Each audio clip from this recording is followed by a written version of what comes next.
అమ్మయ్యా శుభ్రం. ఏంటిది? ఇది వాళ్ళు వీళ్ళు తాగిచ్చారు ఈ డబ్బు, అందుకని కొంచెం శుభ్రం పిచ్చిది. అవును పిచ్చిదా. డబ్బు అంటే ఏంటో ఎందుకు ఆవిడకి ఎప్పటికీ తెలియదు. నువ్వు నోర్మై. అనవసరంగా నా పర్సనల్ విషయాలు అసలు ఆయన ఉన్నంతకాలం ఆవిడకి వంటగది దేవుడు కూడా. అందరూ పోయే కూడా ఆవిడకి మిగిలింది అవే కదరా. దుమ్ముగాడు లేకుండా ఆవిడ ఇన్ని పనులు చేసుకోగలిగదా?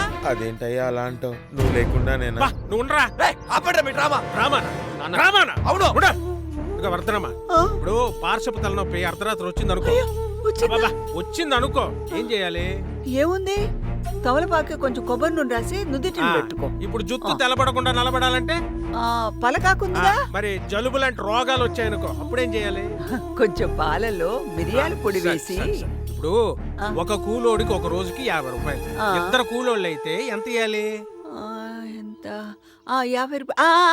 ఆ 100లన్నీ కట్టకట్టేసి వాళ్ళకి ఇచ్చేస్తే వాళ్ళకి రావాల్సినంత వరకు తీసుకుని మిగిలింది మనకి ఇచ్చేస్తారు. మన ఊళ్ళో చాలా మంచోళ్ళు రా.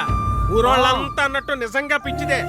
ఎంత పిచ్చిది కాకపోతే మళ్ళా డబ్బులు ఆస్తులు కాకుండా నీకు తన మీద ఇసుమంతైనా ప్రేమ లేకపోయినా నీ మీద ప్రేమ చూపిస్తుందా? నువ్వు ఇక్కడి నుంచి వెళ్ళిపోతావేమో అని చెప్పి తన ఆస్తిని మొత్తం రాసిచ్చేస్తాడు. వెళ్ళిపోతాడా? వెళ్ళడు, ఇక్కడే ఉంటాడు.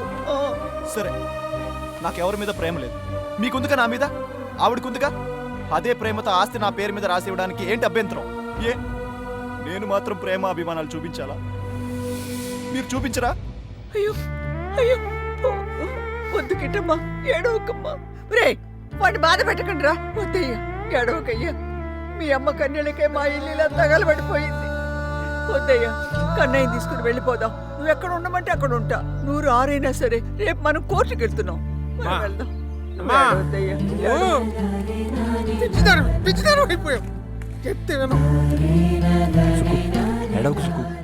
ఊరుకో సుకుమార్, పని జరుగుద్దన్నారుగా. ఏడుస్తే పని అయిపోతుంది అనుకుంటే ఎప్పుడు ఏడ్చేవాడిని. చే, అనవసరంగా లేట్ చేశాను. అంటే ఇందాక హార్ని మాకు కూడా యాక్టింగ్ వచ్చమ్మా. మంచి డ్రామాలు అడివి. No, artist. ఓ హలో,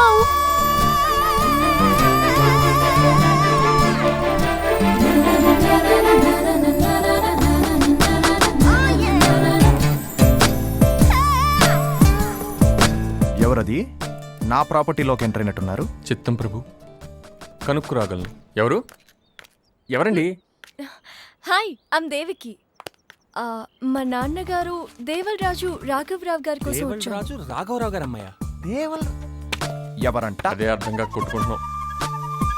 ఏయ్, ఇది మా మావయ్య. ఈ పక్కనున్న చిన్న పాప ఎవరు? It's me. ఓ, మా మావయ్యకి నువ్వేమవుతావు? He's my father. ఫాదరా? దేవల్ రాజు రాఘవరావు గారు అమ్మాయి అంటే వర్ధనమ్మ గారి కొడుకు కూతురు. చట్ట ప్రకారం చూస్తే కొడుకు కూతురే అసలైన వారసురాలు కదా. అయితే ఈ ఆస్తికి అసలైన వారసురాలు వచ్చేసింది. ఆ ఫోటో ఇటీ.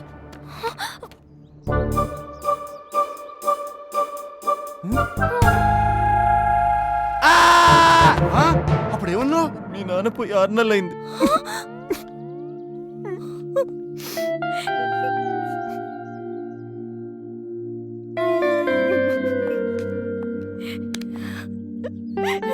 ఎవరు చూడబడి తలుపుని వేసి వచ్చాను.